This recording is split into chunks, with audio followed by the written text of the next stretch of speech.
7:24 Krishna.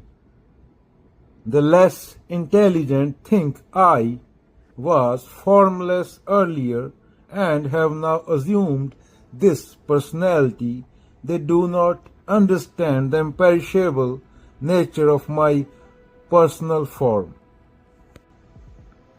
Krishna बोलते हैं mostly जो लोग हैं वो ये सोचते हैं कि मैंने कोई अवतार लिया है, पहले मेरी कोई फॉर्म नहीं थी, अभी मैंने फॉर्म ली है। द्वैत तेरे मन में है, समस्या तेरे मन में है, अहम तू खुद को समझ रहा है, तभी तेरे को फॉर्म आकार प्रकार दिखाई देता है। एक मूर्त अनेक दर्शन, कीने रूप अनेक, खेल खेल अखेल खेल अनंत को फिर एक। जग रचना सब झूठ है, जान ले है मेरे मीत, कहो नानक थिर ना रहे ज्यों बालू की पीत।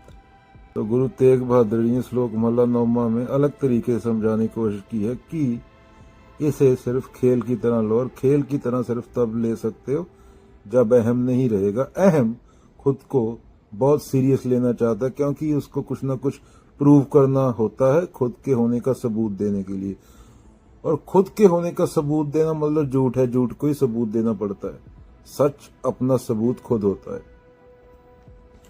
तो कृष्ण जब गीता बोल रहे हैं तब वो कोई देह नहीं है, वो चेतना की शुद्धतम अवस्था है, क्योंकि गीता अहम बोल नहीं सकता। जब सत्य आएगा तो अहम खत्म हो जाएगा। जैसे सूरज रोशनी और अंधेरा नहीं मिल सकते, अंधेरे को खत्म होना पड़ेगा तो रोशनी आएगी, अंधेरा कभी रोशनी से मिल नहीं सकता। तो जब तक अहम है तब तक वो सत्य से मिल नहीं सकता, पर अहम खुद को सच साबित करने में लगा रहता है, और वो खुद को ही झूठ झूठ में सत्य कहता है, प्रमाण देता रहता है लोगों को। मैं हूं, वो बोलता है मैं हूं, वो बोलता है मैं हूं, किसी न किसी चीज के साथ जुड़ना उसका और यही उसका दुख है, खुद को साबित करना। और यही सब ग्रंथों का सार है कि अहम झूठ हमेशा डिपेंड होता है, हमेशा द्वैत में जीता है। सत्य को कोई सहारे की जरूरत नहीं होती, क्योंकि सहारा देने वाला एक दूसरा होना चाहिए, सत्य दूसरा हो नहीं सकता। पाकिस्तान में मिलिट्री राज है, वो जितना ज्यादा तबाह होएगा वो देश, वो बोलेंगे इंडिया ने तबाह किया, उतनी ज्यादा उनकी पकड़ मजबूत होएगी सत्ता पे। वहां पे डेमोक्रेसी तो नहीं है ना कोई। कभी IMF से लोन लेके चलता है, कभी वर्ल्ड बैंक से लोन के भरोसे चल रहा है पाकिस्तान पूरा। तो इंडिया है जो, इंडिया को फालतू की लड़ाई में नहीं उलझना चाहिए ना, इंडिया को फालतू की लड़ाई में नहीं उलझना चाहिए, भावनात्मक होकर इंडिया को नहीं उलझना चाहिए। एक फाइटर जेट जो रफेल है वो 250 करोड़ का आता है, एक टैंक की कीमत आई थिंक 80 से 100 करोड़ होगी। तो एक दिन की वार की कॉस्ट कितनी हो गई? 500,000 करोड़ में चली गई ना। तो पाकिस्तान तो भीख मांग लेगा, और जितने ज्यादा तबाह होएगा वो इंडिया पे दोष लगाएंगे, उतनी उनकी जनता और इंडिया के खिलाफ होएगी।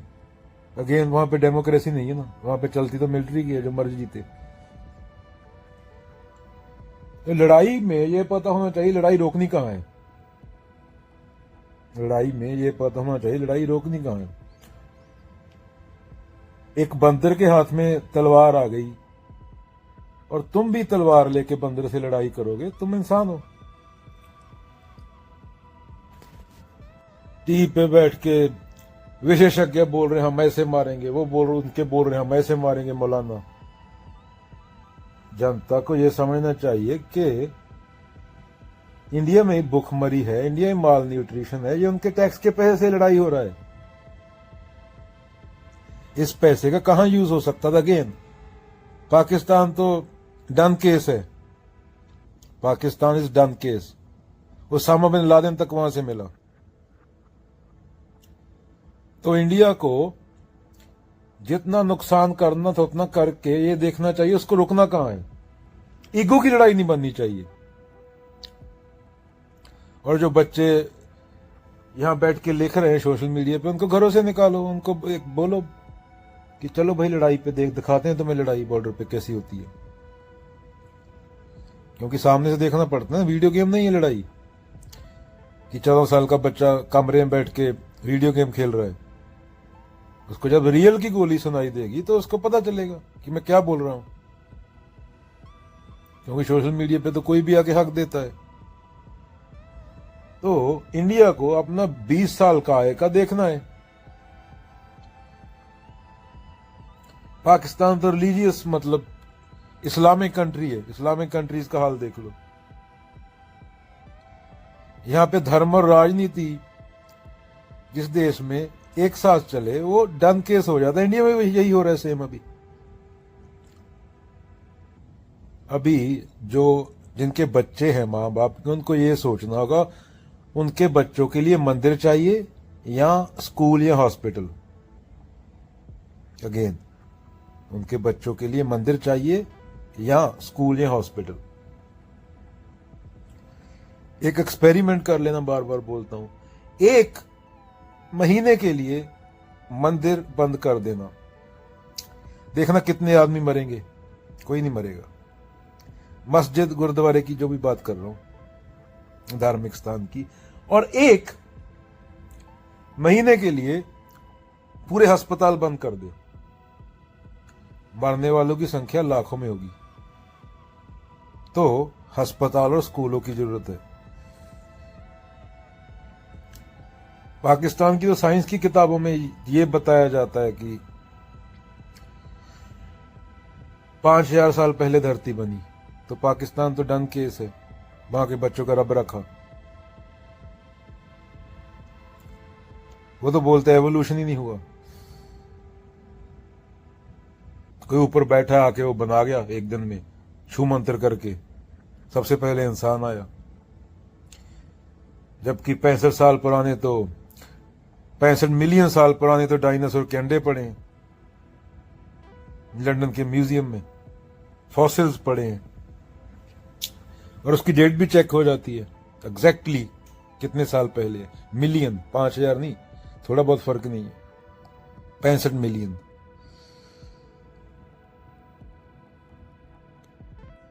आई थिंक 65 मिलियन है या 165 मिलियन डायनासोर, पता नहीं। तो यहाँ के स्कूलों में ये बोला जाता हो कि 5000 साल पहले धरती बनी, कोई एवोल्यूशन नहीं होता।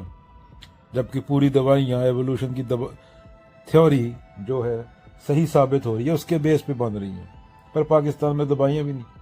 पाकिस्तान अकेला ही कंट्री बचा है यहाँ पोलियो बचा है, बाकी पूरी दुनिया में पोलियो खत्म हो गया। क्यों?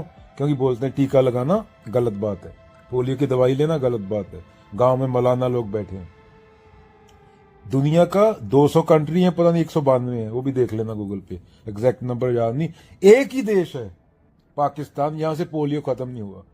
क्यों? क्योंकि धर्म वाले पोलियो की दवाई नहीं लेने देते बच्चों को कि अल्लाह नाराज हो जाएगा।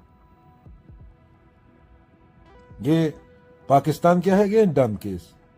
तो इंडिया को डन केस बनना है या संविधान को इज्जत देनी है, या अहम से भावनात्मक होकर जंग करनी है, या फिर आगे बढ़ना है इंडिया को? क्योंकि भेड़ और भीड़, वो तो उनको 2 वीडियो दिखा दे, इधर बोल ले सो निहाल, उधर बोल हर हर महादेव, लोग मूर्ख हो के सड़कों पे नाचेंगे कपड़े उतार के। बम गिरेगा ऊपर से, ना फिर वो बोले सोनिहाल वाला बचता है, ना हर हर महादेव वाला। हड्डियां बिड्डियां मिलती हैं फिर, इकट्ठी करके जलाने पड़ते हैं। तो एक समझदार व्यक्ति खोज करता है, समझता है चीजों को। अपने बच्चों को भी समझाओ छोटी उम्र में ही कि वो ज्ञान के पीछे जा सकें। पाकिस्तान ने तो न्यूक्लियर भी भीख मांग मांग के इकट्ठा किया। थोड़ा नॉर्थ कोरिया से पूछा, थोड़ा यहां से पूछा। क्यों? क्योंकि साइंस ज्ञान तो नहीं है, ज्ञान की जरूरत होती है ना। अभी वो तो टाइम नहीं है कि तलवारों से लड़ाई होती है। तलवार लेके कब्जा कर लिया 4 मुल्कों पे आके इंडिया पे। अभी तो टेक्नोलॉजी है, अभी तो लड़ाई भी रोबोट करेंगे 10 साल बाद, बंदे घर में बैठेंगे। वो तो 15 सही तो नहीं है कि तलवार लेके एक न्यूक्लियर बम पूरी धरती को साफ कर सकता है, पूरी धरती को खत्म। इतने ज्यादा पावरफुल न्यूक्लियर बम है आज। अगर कंप्लीट न्यूक्लियर वॉरफेयर होता है हिरोशिमा नागासाकी से 10,000 गुना। हिंदू मुसलमान सिख ईसाई कुत्ता बिल्ला कीटाणु कुछ नहीं बचेगा अगर फुल स्केल वार होती है न्यूक्लियर। आइंस्टाइन बोलता था ना कि तीसरी वर्ल्ड वार बम्बों से लड़ी जाएगी, चौथी डंडे से लड़ी जाएगी अगर हुई तो इंडिया को यह देखना है कि पाकिस्तान अगेंस्ट डन केस कि इंडिया को आगे बढ़ना है। इंडिया की ओर पूरी दुनिया देख रही है। इंडिया ग्रोइंग, इंडिया का इकॉनमी ग्रो हो रहा है। यह धर्म को राजनीति से बाहर रखना,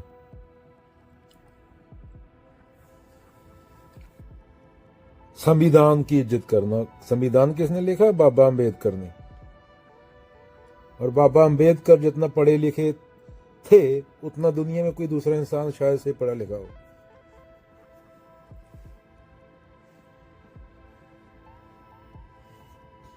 और इंडिया का संविधान सबको बराबर का हक देता है। ये मीडिया वाले ये जो दंगे करा रहे हैं, ये जो समाज में गंद फैला रहे हैं, बोलते हैं पाकिस्तान में जाके घुस गए, इस्लामाबाद में कब्जा कर लिया। इन लोगों का पहले तो ये बंद करो, इनका प्रसारण रोको। डिप्लोमेसी भी कोई चीज होती है ना। वहां इंडिया वाले एक्सप्लेन कर रहे हैं कि टेररिस्ट लोग पाकिस्तान में, पीछे पाकिस्तानी आर्मी खड़ी है, टेररिस्ट लोगों का अंतिम संस्कार हो रहा है। और ये टीवी वाले बोलते हैं इंडिया पाकिस्तान में घुस गया, कराची लूट लिया इंडिया किया, पता नहीं क्या क्या, समझ ही नहीं। मूर्ख लोग हैं पूरे, दिमागी तौर से पैदल। तो जंग में जब ईगो आ जाए बीच में, ईगो चाहे वो धर्म की हो चाहे नेशनैलिटी की हो, तब वो जंग सही नहीं होती। ये मैं नहीं बोल रहा, ये कृष्ण बोल रहे हैं। अर्जुन तुम हो ही नहीं, तुम खुद को हटा के लड़ो, यही पूरी गीता है। अगर कोई हिंदू ये बोलता है भावनात्मक होकर कि ये कर दूंगा वो कर दूंगा, मेरा धर्म अच्छा उसका बुरा, तो वो कृष्ण को इज्जत नहीं दे रहा, वो कृष्ण के खिलाफ खड़ा हो गया। और जो कृष्ण के खिलाफ खड़ा हो गया वो हिंदू कहाँ हुआ? वो हिंदू ही नहीं है। अभी ये तो बंदों को इतना सोचना होगा, अगर माँ बाप ने सिखाया होता तो यहां तक नौबत नहीं आती। इसलिए तो बोलता हूं मोस्टली माँ बाप पशु होते हैं कि हिंदुइज्म बीजेपी के पीछे चल के होगा या हिंदुइज्म बाबा कृष्ण के पीछे चल के होगा। हिंदुइज्म गीता में है या कि एक पॉलिटिकल पार्टी में है, ये हर एक इंसान को सोचना होगा, क्योंकि इंडिया में सबसे ज्यादा आबादी हिंदू की है।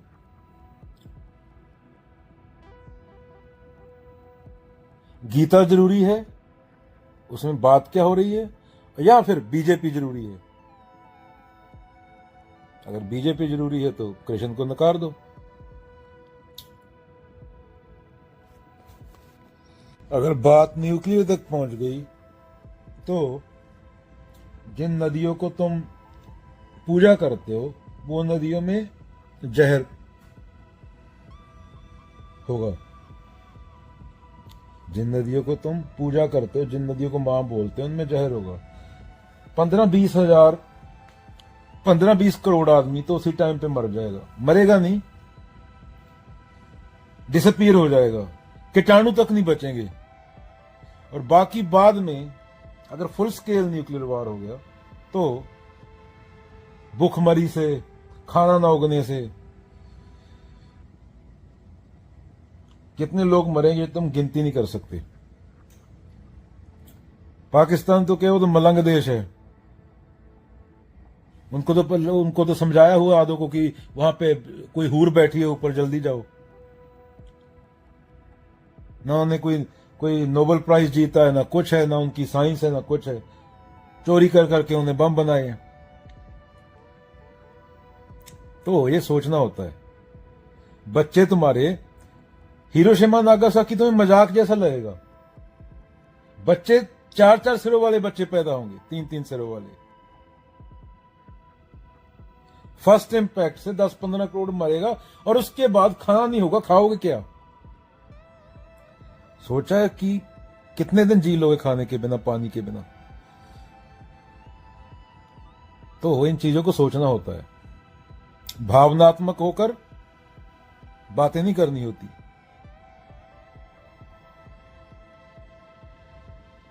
लाशें तो क्या, तुम्हारे शरीर का एक नखून भी नहीं मिलेगा, डिसअपीयर हो जाओगे, कभी थे ही नहीं। हड्डी मांस कुछ भी नहीं। पाकिस्तान ने मारा न्यूक्लियर, वापस इंडिया ने मारा, पाकिस्तान तो एक बार में खत्म। पाकिस्तान में तो पूरा फिनिश, कुछ भी नहीं बचेगा। इंडिया में भी भूखमरी, और पूरी दुनिया को इंपैक्ट करेगा अगर फुल स्केल न्यूक्लियर वार होगी। दुनिया की आधी से ज्यादा आबादी खत्म हो सकती है। तो भावनात्मक होकर गलत चीजें पोस्ट मत करो। इसलिए बच्चे पैदा करने से पहले उनके मां बाप को पंडित के पास या जोशी के पास हाथ दिखाया नहीं जाना चाहिए। भाई बोलता मैं सिख हूं, उसको बोल गुरु ग्रंथ साहिब में कहां लिखा है पंडित को हाथ दिखाना? ये करवा चौथ रखना कहां लिखा है? अभी हिंदू है, हिंदू को सेम बात पूछ ले, कृष्ण ने कब बोला है ये हाथ दिखाना पंडित को? बच्चे पैदा करने से पहले खुद इंसान बन जाओ।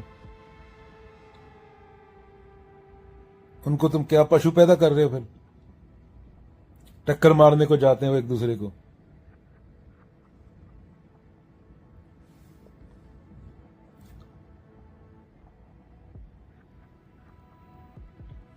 और न्यूक्लियर वार अगर हुआ तो ये तुम अपने नेता बोल रहे हो, वो सबसे पहले, ये तो अपने जनरल बोल रहे हो, कर्नल बोल रहे हो, सबसे पहले वो फ्लाइट लेके बटन दबा के अमेरिका किसी बंकर में जाके छुप जाएंगे।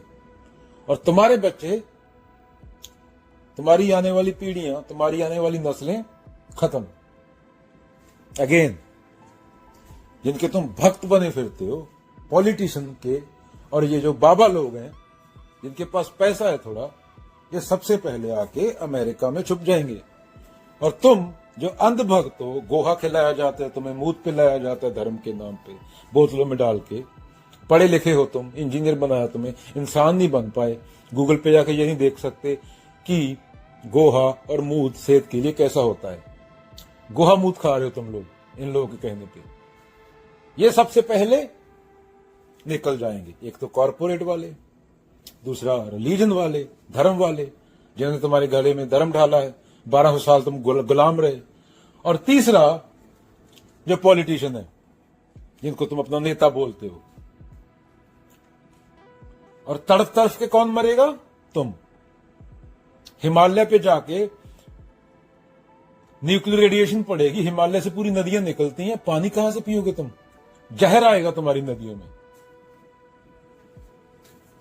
पानी या जहर पिएंगे तुम्हारे बच्चे, या फिर प्यासे मर जाएंगे। तो ये तुम्हें डिसाइड करना है। न्यूक्लियर बम नहीं देखेगा कि तूने मूछ काटी है, टोपी डाली है, या तूने बोदी रखी है, या तूने पग पहनी है, या तूने क्रिश्चियन वाला टोपा पहना है। अगेन, तेरी हड्डी भी नहीं मिलेगी। ये भी नहीं पता होगा कि यहां पे इस नाम का कोई इंसान था। खत्म, डिसअपीयर। एक रेत का कण भी नहीं मिलेगा तेरा।